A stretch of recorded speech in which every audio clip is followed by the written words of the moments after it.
The news, good evening.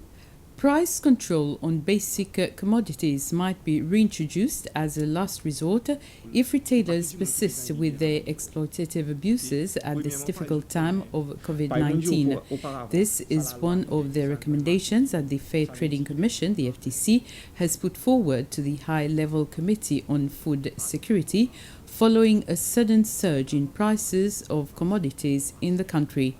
In the meantime, the FTC said during a press conference this afternoon that it is working with the Retailers Association to try to remedy the situation. Currently, there's no price control, and there's no price control mechanism under the law. So FTC is not mandated to set prices or control prices in any way.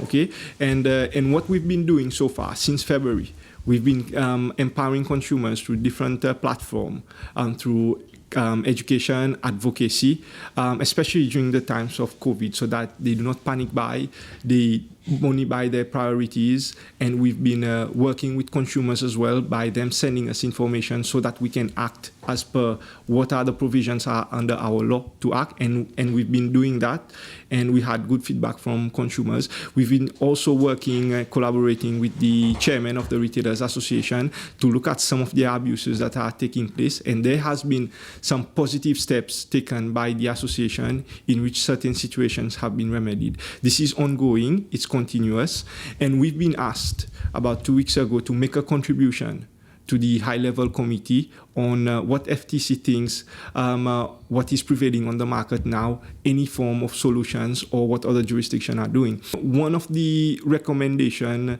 basically was the introduction of price control as a last resort, and FTC gave its commitment that in the event government moves in that direction tomorrow, then FTC will be prepared to reorganize internally and implement the directive of government through legislation, through the appropriate legislation. We've seen in other jurisdictions that price intervention or price control, in some cases, it could be justified. Another patient infected with COVID-19 has now tested negative. This was announced yesterday by the Public Health Commissioner, Dr. Jude Gédéon. There are now 6 cases that have tested negative. 5 cases remain active and are still receiving treatment at the isolation center at the Family Hospital at Perseverance. Up to now, Seychelles has recorded 11 positive cases of COVID-19. The Public Health Commissioner, Dr. Gédéon, said yesterday that the country is facing another epidemic, that of the dengue fever. Since the beginning of the year, 60 people have contracted the disease. Dengue fever is transmitted by the Aedes aegypti mosquito, whose larvae proliferate in stagnant water. The Seychelles Tourism Board is using a new strategy to attract tourists to the Seychelles as soon as COVID-19 is over. Their motto is Dream Now, Experience Seychelles Later. The Chief Executive Officer of the STB, Shireen Francis, says that it's been 2 weeks since they launched that campaign, and based on feedback, the marketing strategy is working quite well. The feedbacks have been overwhelmingly positive across all of our markets.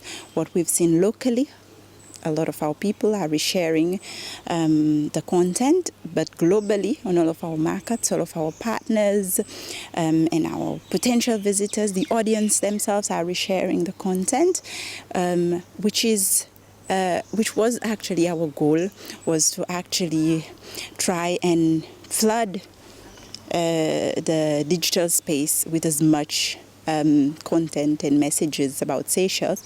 And of course, the campaign is about coming out also with relevant content for the situation.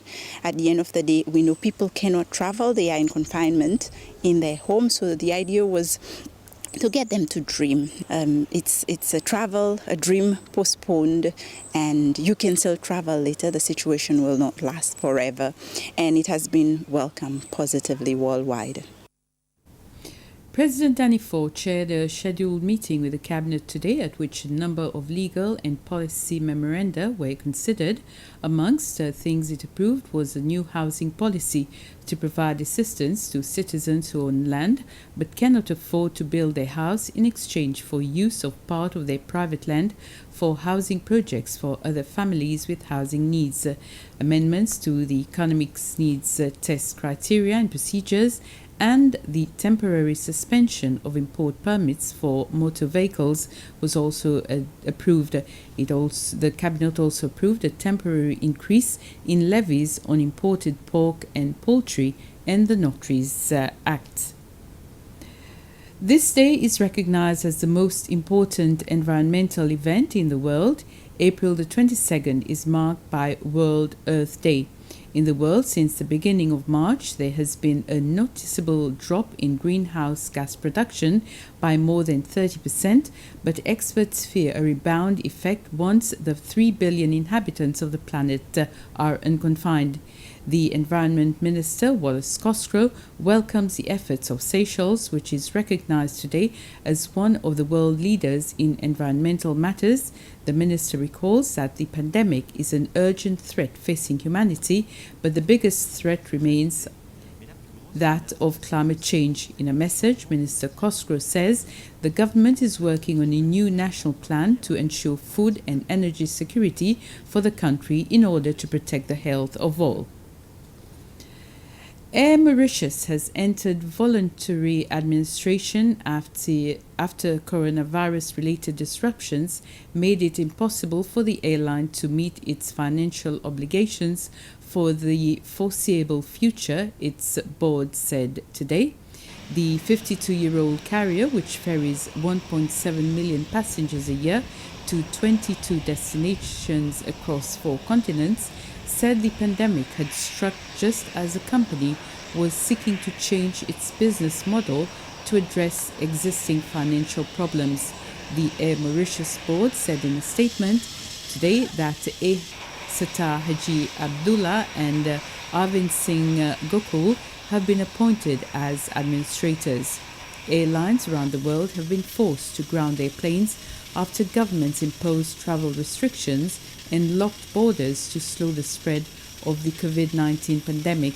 Other airlines have suffered a similar fate, with Virgin Australia and South Africa Airways having called in administrators. And with this, we end this news summary. Thank you for watching. Have a pleasant evening.